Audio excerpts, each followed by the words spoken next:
Hey guys, welcome to Felting Fandom. My name is Kari, and I like to needle felt all kinds of geeky things. Today, I'm making a character from my all-time favorite video game franchise, Link.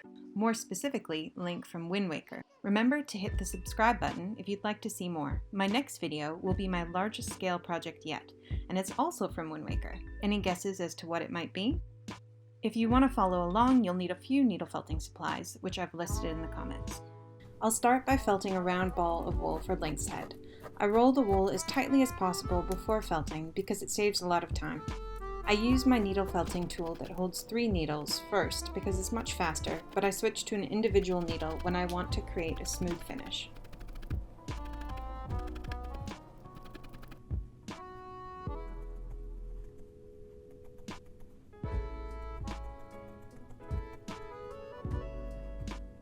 Next, I'll roll my light green wool for Link's body.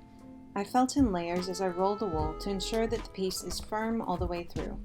The finish on the torso doesn't matter so much because most of it will be covered with his tunic, so I won't worry about making it too pretty.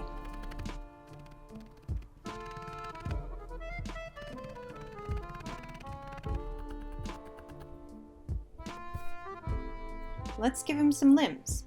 I'll roll out some long, thin pieces for his arms next and begin to felt those. I always try to leave one end of the limbs unfelted because it makes them much easier to attach. Fully felted wool takes a lot of coaxing to stick, and I ain't got a lot of time. When I finish the arms, I use a single felting needle to attach them to Link's torso. If you're doing this at home, be careful where you put your fingers when connecting pieces.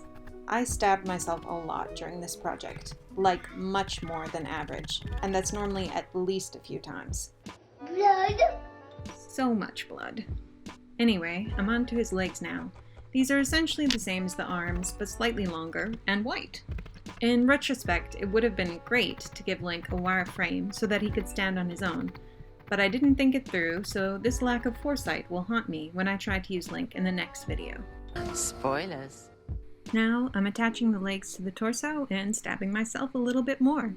I didn't worry about making the attachments look nice and neat, because they won't be visible once the tunic is in place. They just need to be solid.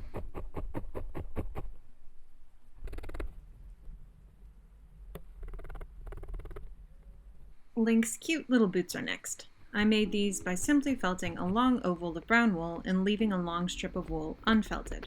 I wrapped the unfelted strip around the leg once it was attached to form the upper part of the boot. This helped make the attachment extra strong.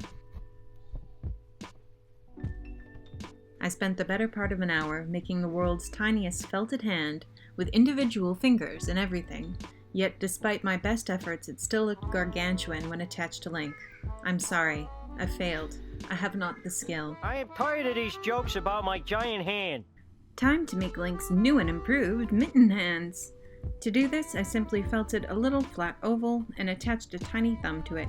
I gave them a little extra shape using a single felting needle.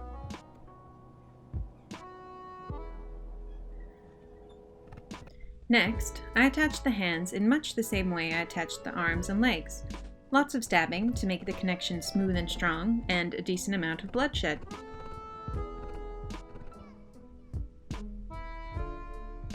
Now, I don't claim to be the most experienced needle felter out there, but I have been doing it for a few years, so you would think that I know better than to try to make a tunic by building up layer upon layer of loose wool directly on Link's torso. Don't do this. This was dumb.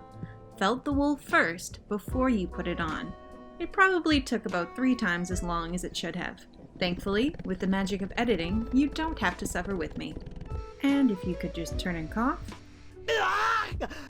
I attached a thin strip of brown wool to form Link's belt and shaped a bit of yellow wool into the buckle. I tried adding the tiny swirl design, but it wasn't quite as pronounced as I had hoped. Let me know in the comments, what's your favorite Zelda game? I love Wind Waker, but Ocarina of Time is actually my favorite. It brings back so many good memories, and it's what got me into video games. Time for the face. For Link's eye whites, I loosely shaped some white wool into ovals and began tacking them into place.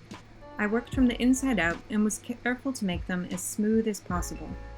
I used my thumbnail to help create a sharp, well-defined edge.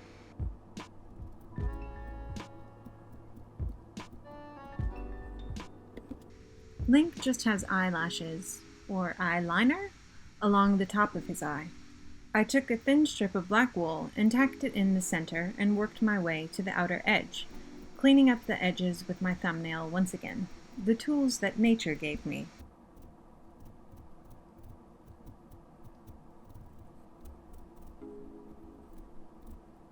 Next, I used small balls of wool to shape Link's pupils, irises, both? I don't know much about eye anatomy, but I just googled it, and you do need both irises and pupils, so we'll say this is both. Anyway, same deal, tack and then felt. I made him looking slightly to the right, or I guess to his left. Now, I'll make a simple mouth using a tiny strip of black wool. I gave Link a bit of a smirk, not an annoying, arrogant smirk, like the smirk of a guy who thinks he's so much better than you just because he managed to beat you at Settlers of Catan once, and that's normally your game, but more like he just can't be bothered to make a full smile. Link's got some pretty expressive eyebrows, so let's work on those next. I use a strip of wool and tack it into place before felting it more thoroughly, like I've done for the rest of the face. Link has well-defined, arched brows. I can only dream about having such a strong eyebrow game. I made sure to emphasize the pointed portion of his eyebrows.